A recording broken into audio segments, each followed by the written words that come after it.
So, one of the royal experts was talking about how Harry is risking his dream life in America with Meghan on account of his visa situation and the Heritage Foundation having sued to expose his visa application to see whether he was forthcoming about his drug use and so on and so forth.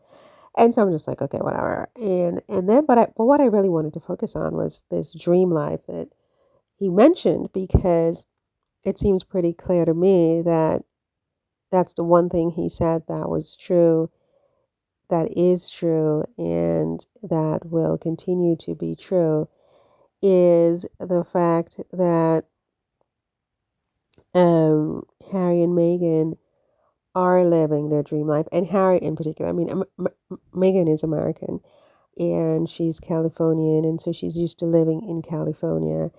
And, this is her life expanded.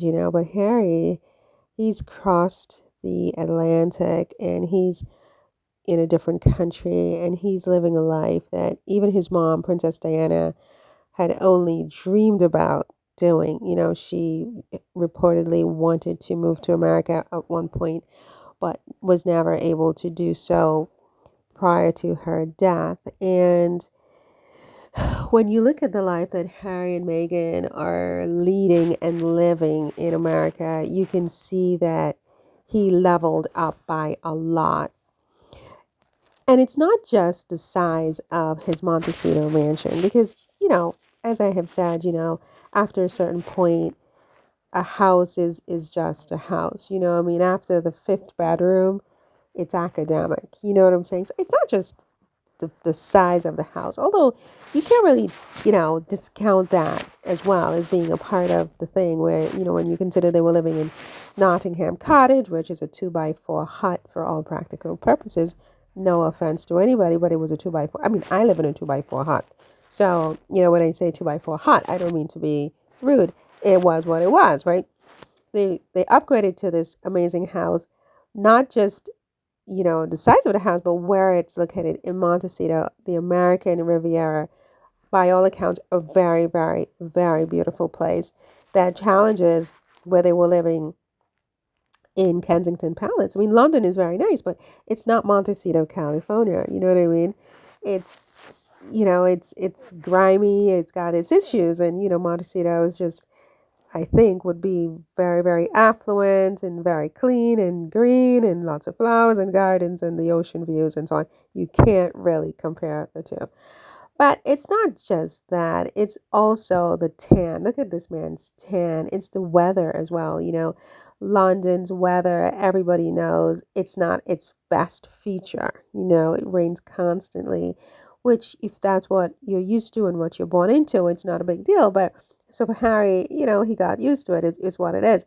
But I don't think he would complain about having California sunshine, 250 days out of the year, where it's not oppressively hot, but, there are blue skies and there's sun, it's just really, really beautiful. It's a dream. It's really a dream life. But, they also have all these resources of financial resources that are theirs. He's not having to ask his dad for anything, whether it's an allowance or a paycheck, whatever you call it. I mean, he's making his own money. By far, it's a lot more than he's ever made working for his father and for the royal family. And so he has everything at his disposal. He's got all of his charities that he can continue, including Santa Ballet and the Archwell Foundation and Better Up and all of the other things that he's working on, all at his fingertips, Invictus Games and so on and so forth.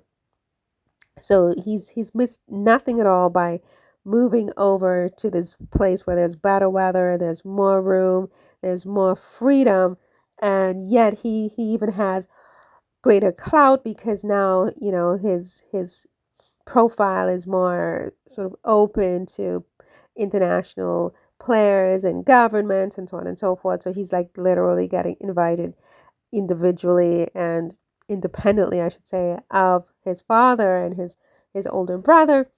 So this is a dream to me. This is a dream life. He's got great friends like Nacho and Nacho's wife and all of the other people that they hang out with in Montecito. And I'm sure he still has a few friends in the UK as well. But he's got all these new friends, which is just wonderful. He has two children, which he didn't have when he was living at Northcote, let's be honest. So that's like growing his family in a good way. And he's still got his Land Rover and, just all of the trappings of, polo and so on and so forth. But most of all, he has a happy wife, a healthy wife, a wife who feels free, who feels independent, who feels recognized for her worth, her own self-worth, who defines herself, who, creates her own reality, and they have full discretion to keep all their secrets. I mean, it's a wonderful, wonderful, wonderful, wonderful life. It's a dream life that he has with Meghan in Montecito. And, it's the one thing I think this expert said that was true is that with Meghan, Harry has attained his dream life, right? Which happens to be in Montecito. I mean, look at this tan. It must be. Do you think this is a real tan, or did she give him, what do you call it, the bronzer that they put on, the tan, the fake tan? Do you think this is fake tan, or is this like a real tan? It's just gorgeous. It's absolutely gorgeous. Apparently, Megan wears some fake tan too, but I mean, still, I mean, beautiful, Kermam, whatever it is with these two, just gorgeous to me, a dream. Okay, what do you think? Do you agree that Harry is living his dream life with Megan in Montecito? Let me know in the comments. If you're following, thanks. If you're not following, it would be wonderful to have you sign up and be a part of this experience. Okay. Thumbs up, please. Comments, share, like, subscribe, all that good stuff. See you in the next one. Take care. Bye.